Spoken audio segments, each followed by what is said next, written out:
Grupo IPS, tu seguridad desde una nueva perspectiva, presenta El futuro de todo. El futuro de todo, con Efraín Flores.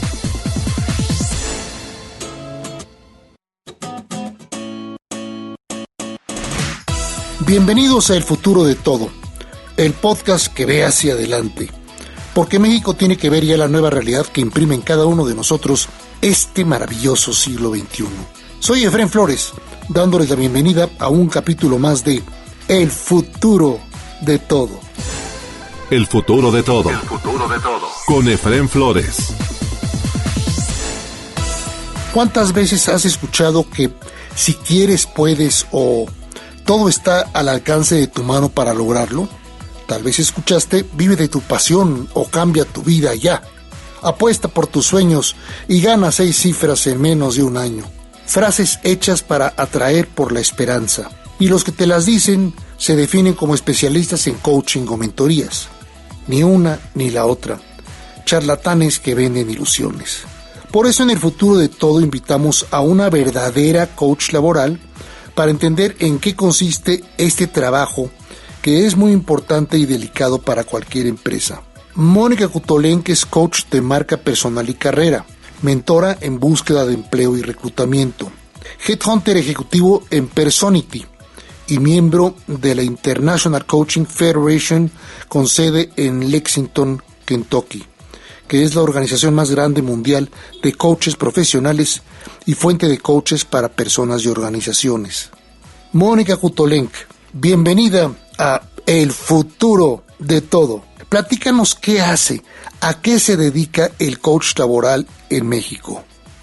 El coach es este acompañante, esta guía y acompañante en el tema que se especializa. Yo soy coach de carrera, por lo tanto me especializo en acompañar y guiar a la gente en temas que tienen que ver con desarrollo de carrera profesional en el ámbito en el que está. El coach lo que hace es guiarte a través de una serie, es una metodología de coaching tal cual, para la cual nos certificamos, son licencias especiales, en las que por medio de preguntas puedes ayudar a las personas a desbloquearse miedos, paradigmas, estigmas, pueden ser sociales, personales, creencias limitantes.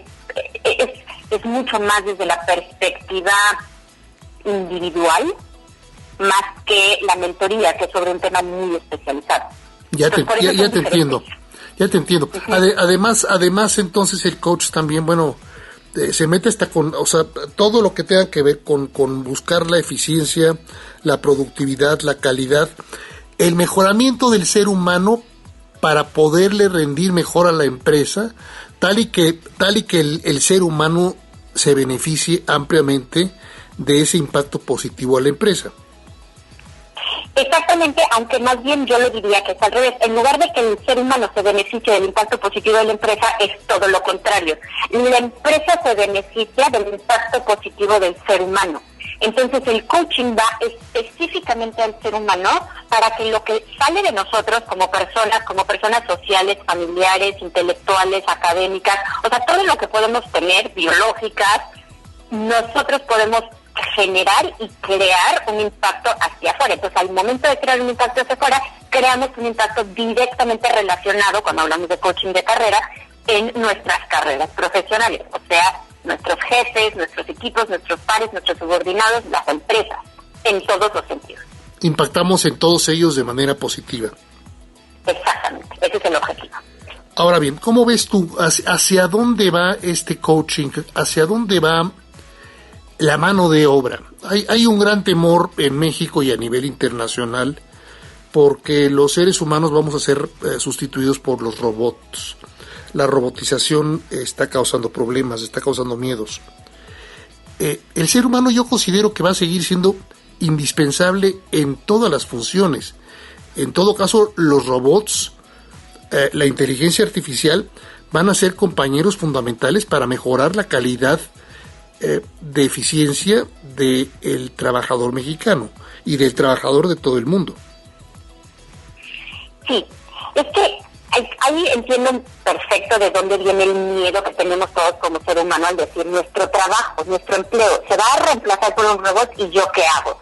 Pero la realidad es que eso es viéndolo desde la perspectiva y los lentes del miedo únicamente. Pero hay que verlo desde la otra cara de la moneda, ¿no? Hay que siempre ver los dos lados. Desde el otro lado, el robot lo que genera es mucho más empleo que desempleo. Y ahí es algo que tenemos que enfocarnos muy, muy bien. La gente tiene miedo de perder su empleo, pero no se está dando cuenta que la generación de un robot va a generar 10 veces más empleos, porque para empezar, para generar ese robot, se van a necesitar 10 manos adicionales, que van a hacer la función de a lo mejor una sola. Entonces, sí cambia. Aquí lo que tenemos que aprender a hacer, y lo que el mercado realmente nos está pidiendo y nos está dando un empujón, y sobre todo con el tema de COVID, ¿no? Que nos dio un empujón mucho más agresivo de la resistencia que habíamos puesto durante tantos años. A ver, sí viene un cambio de tecnología, viene un cambio en la forma de trabajo, viene un cambio en cómo funciona todo el mercado, pero mi oportunidad está presente, solamente no tengo que salir de mi zona de confort. Yo creo que esa es la parte más importante. Sí, yo creo que lo que está pasando con la tecnología, con la inteligencia artificial, con el Internet de las cosas, con los blockchains, todo esto, es que los cambios ya son demasiado rápidos para que a veces los comprendamos los seres humanos. Tradicional, toda la vida el ser humano, desde que nos bajamos de los árboles, nuestros antepasados, bueno, algunos todavía siguen colgados de los árboles, ¿verdad? Pero bueno, esa es otra cosa, y no voy a mencionar esto a quienes me refiero, pero nuestros antepasados, desde entonces empezó la tecnología, pero la tecnología tardaba 100 años, 50 años, 25 años en impactar de forma fuerte a la mentalidad humana. Hoy son cambios exponenciales de la tecnología, y a veces se adelantan a nuestra capacidad para poder entender y digerir los cambios tecnológicos.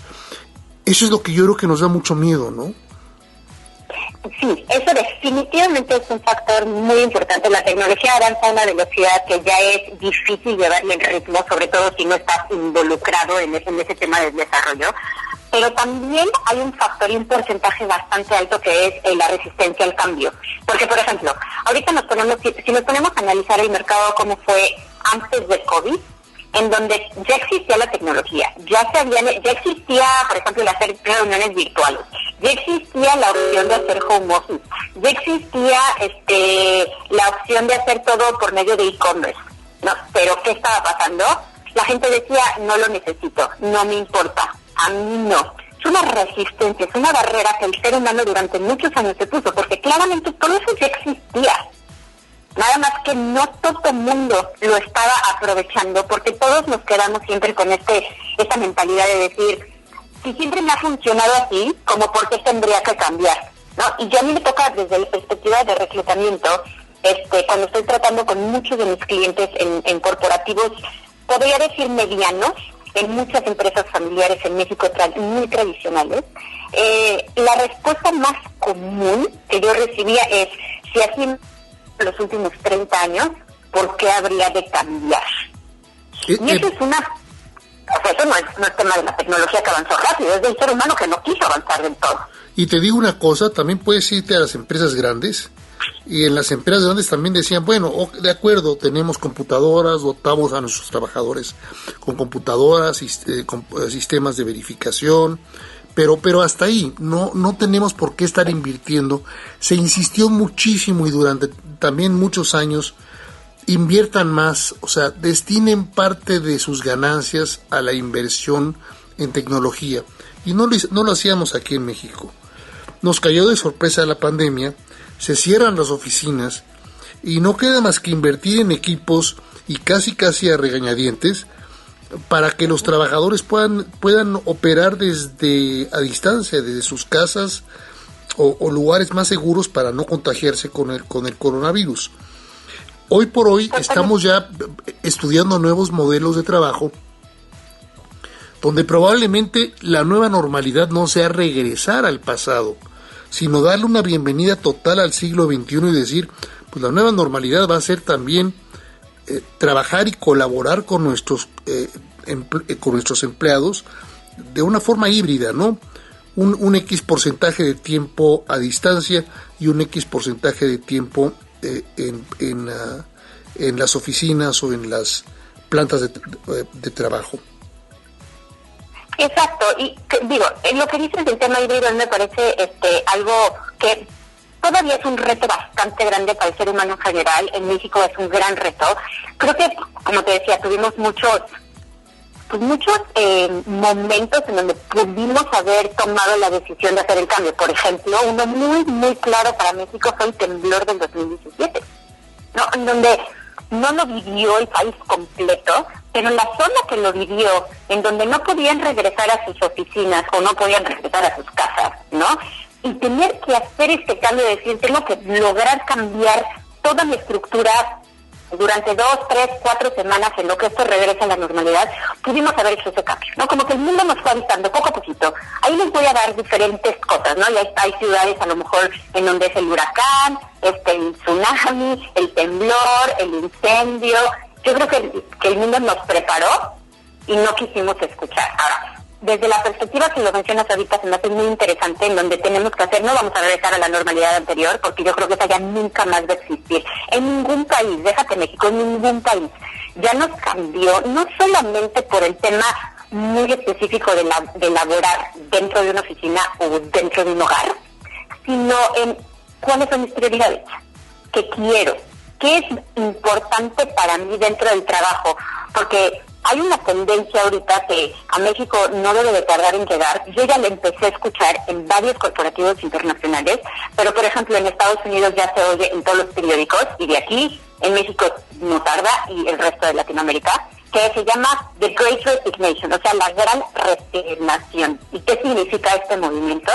Que la gente está renunciando a sus trabajos porque ya no están dispuestos a regresar a una modalidad, no solamente por estar en su oficina, sino a una modalidad de no hay una preocupación por el empleado, es 100% con vistas a ayudar a la empresa y nada al empleado, o poco al empleado.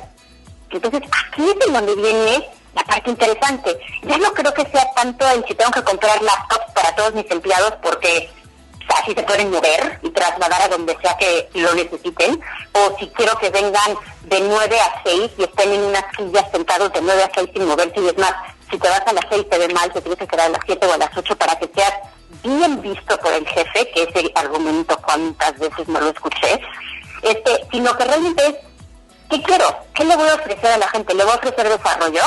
¿Le voy a ofrecer un salario emocional?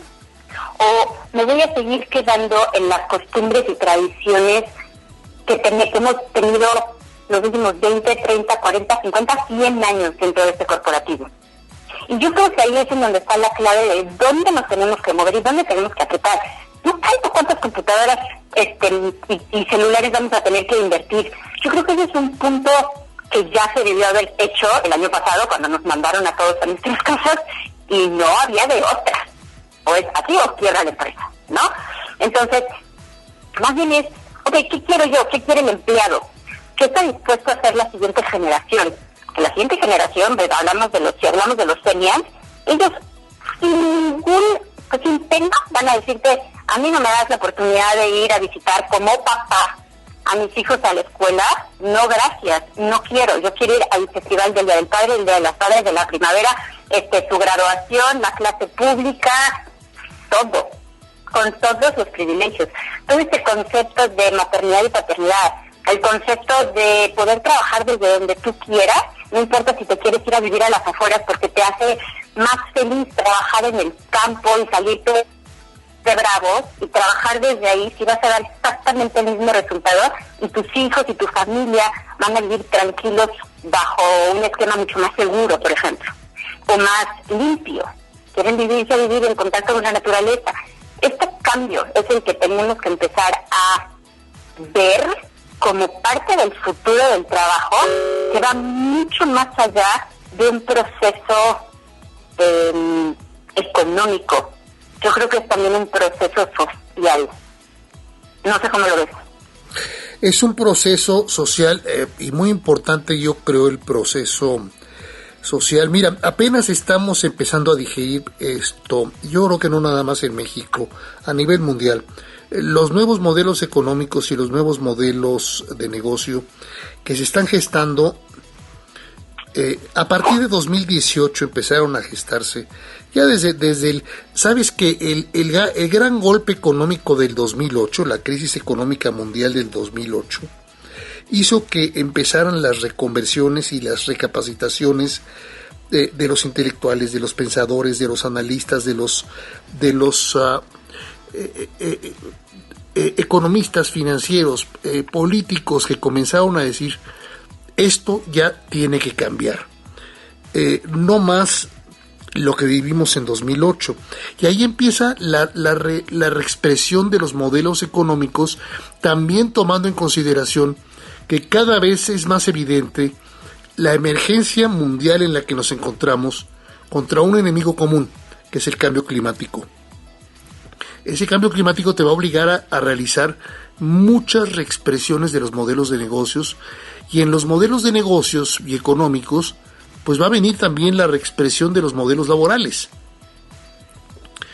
Ya lo importante no es discutir acerca del outsourcing aquí o el outsourcing allá, sino el problema es cómo crearle movilidad adecuada para que el trabajador esté cómodo y para que ese trabajador tenga nuevos valores utilitarios más allá que las prestaciones de ley y que el sueldo. Sin embargo, en el caso mexicano, estamos apenas, gracias al TEMEC, tratando de emparejar adecuadamente el sueldo monetario y el sueldo en prestaciones con las del resto de nuestros socios norteamericanos. Ahí es el problema tremendo que tenemos los mexicanos, que tenemos que acercarnos a los nuevos modelos económicos y de negocio, al tiempo que tenemos que seguir operando con los modelos tradicionales para poder acercarnos a los niveles de competencia que ya tienen Estados Unidos y Canadá, y que lo lograron, por supuesto, desde arrancando el siglo XX, ¿verdad? Claro, y como dices, este modelo de negocio en donde va a ser mucho más enfocado hacia el empleado como tal, y que a mí desde la perspectiva de coach voy a hablar del ser humano, no importa desde qué perspectiva es, al voltear los ojos, en lugar de ver nada más al modelo económico como un número, es voltearlo a ver con una mirada de un ser humano que trabaja con nosotros, pero tiene un entorno, tiene una vida, y el ganar de los dos lados tiene que ser el beneficio principal, y no solamente es el yo gano y a mí no me importa si tú pierdes, es yo gano y tú ganas, empresa gana, empleado gana, jefe gana, subordinado gana, pares ganan, ¿no? Cliente gana, proveedor gana, todos ganamos. Y en el momento que logremos ver todo esto con un foco hacia el ser humano como persona, con estos valores que ya no necesariamente son monetarios. Obviamente hay una connotación monetaria gigante que es de donde vivimos, pero no es lo único que necesitamos, sino necesitamos mucho más, evolucionar como seres humanos. Entonces, la economía puede llegar a dar un giro diferente. Como escuchamos ahorita mucho cómo las empresas en otros países están cambiando por completo sus salarios bases a salarios emocionales, en donde están pudiendo los empleados tener un sueldo mayor, económicamente hablando, pero por un incentivo que se les da, que además los hace felices. Y hoy en día, si no nos empezamos a preocupar porque nuestro empleado sea feliz, ese empleado no me va a dar el rendimiento ni la productividad que se verá reflejado en mi economía. Es que es primero el huevo o la gallina, ¿no? Y yo creo que aquí es en donde siempre ha funcionado, en donde en un estilo muy de jefe. El gobierno y el pueblo. Los directivos y los operadores. El papá y los hijos. Siempre en una connotación de jerarquía, como si unos estuvieran por encima de los otros. Unos mandan y los otros obedecen. Y yo creo que en el momento que logremos hacernos todos y ponernos todos en una misma línea de iguales, el desarrollo y la productividad y la eficiencia del empleado se convierte en ganar-ganar. Es muy curioso y desde la perspectiva de reclutamiento y de coach, te digo, es como platicar con alguien que te dice, soy inclusivo, pero no me traigas gente que no sabe leer. Y digo, bueno, ¿dónde quedó la inclusión, no? Nos contradecimos como ser humano, es parte de nuestra naturaleza. Entonces, el modelo puede ser perfecto como modelo, pero yo creo que el problema está en la implementación de este modelo. Cada quien, desde la posición en la que está, ¿qué es lo que puede hacer para generar esta transformación en el ser humano? Esta transformación de un modelo económico diferente, que aunque decimos que es de principios del siglo XXI, pues ya sí tan a principios, ¿no? Ya estamos hasta la cuarta parte. Ya estamos en la cuarta parte, ya estamos estamos discutiendo llegar al 2050, ¿verdad? Sí, ya. O sea, ya ahorita tenemos que pensar, ya ni siquiera como los cambios del siglo XXI, porque eso ya es más, yo ya lo siento hasta viejo, ¿no? Como que ya lo dejamos atrás. Yo más bien enfocaría en, yo definitivamente, Mónica, no voy a hablar por los demás, Mónica, no espero absolutamente nada del cambio que venga de arriba para abajo, pensando en un gobierno-pueblo. Yo más bien no pensaría al revés, y no de pueblo a gobierno tampoco, de pueblo a pueblo, entre nosotros, entre iguales, entre los que estamos sufriendo y padeciendo por lo mismo. ¿Qué puedo hacer yo desde mi casa, desde mi postura, desde mi profesión, como sea, como director, como gerente, como supervisor, como obrero, como agricultor, como padre, como madre de familia, como profesor, como estudiante? No importa de qué posición estás, no importa los años que tengas, no importa nada. Desde donde nosotros estamos, ¿qué podemos hacer para que se genere este cambio, por lo menos que le afecte a una persona que me rodea, ya sea un hijo, un colega, un amigo, es más, hasta la misma competencia? ¿Qué puedo hacer yo desde la posición en la que yo estoy para que se genere este cambio social realmente y que impacte en este modelo económico-social que necesitamos vivir? Porque aunque existe, no lo estamos viviendo. Entonces yo más bien diría, sí, entiendo perfecto el concepto y el reto que tenemos desde el punto de vista político en México y en millones de países, pero yo no me cruzaría las manos, ¿no? Y por eso, como coach, yo soy una persona que está constantemente platicando con la gente para ver desde su posición qué se puede hacer diferente para que avancemos. Muchas gracias a Mónica Kutolenk por platicar con nuestros amigos de El Futuro de Todo. Si a usted le interesa conocer más acerca de Mónica y sus servicios como especialista en coaching laboral, la localiza más fácilmente en LinkedIn como Mónica Kutolenk Urrea. También puede localizarla en el mismo LinkedIn, en el sitio de la empresa Personity y en el perfil profesional que Mónica tiene también ahí en su sitio de LinkedIn. Para mayor comodidad de ustedes, aparecen estas direcciones en la portada de este podcast específico de El Futuro de Todo. 20 segundos de mensajes y regresamos con más aquí a El Futuro de Todo. El Futuro de Todo. El Futuro de Todo. Con Efrén Flores. ¿Te preocupa tu seguridad o la de tu empresa? ¿Necesitas oficiales de seguridad, protección ejecutiva, monitoreo personal o vehicular? No te preocupes. Con Grupo IPS, empresa mexicana en seguridad privada, tu seguridad desde una nueva perspectiva tiene lo que necesitas. Además, son especialistas en alarmas y seguridad electrónica. GrupoIPSMexico.com. Ricardo de la Peña nos comenta en El Futuro de Todo acerca de los riesgos de la iniciativa de reforma eléctrica para el progreso del país, para la inversión, el TEMEC y la seguridad regional. Esta semana el presidente de la República envió al Congreso una iniciativa para reformar la legislación en materia de energía eléctrica. Bueno, cuando enfrentamos esto, lo único que podemos decir es que es una propuesta de carácter retrógrado. Retrógrado por muy diversas consideraciones. Lo primero, está suponiendo que se entregue el 54% del mercado de electricidad a la Comisión Federal de Electricidad, lo que supone prácticamente una centralización de una vuelta a un monopolio de la industria eléctrica, donde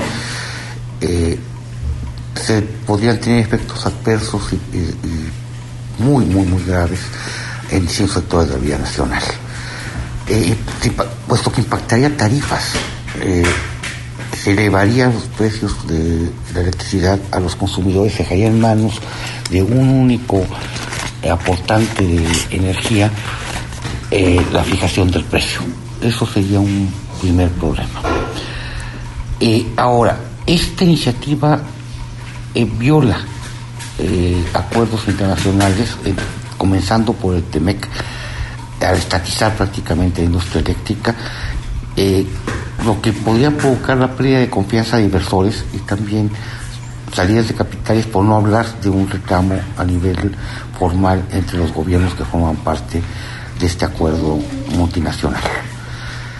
Ahora, esta reforma también supone la desaparición de algunos órganos reguladores que ya de por sí estaban cayendo bajo el control del actual gobierno, pero pues bueno, en la práctica deja concentrado toda la decisión sobre cómo manejar, cómo funciona el mercado de electricidad al proveedor monopólico.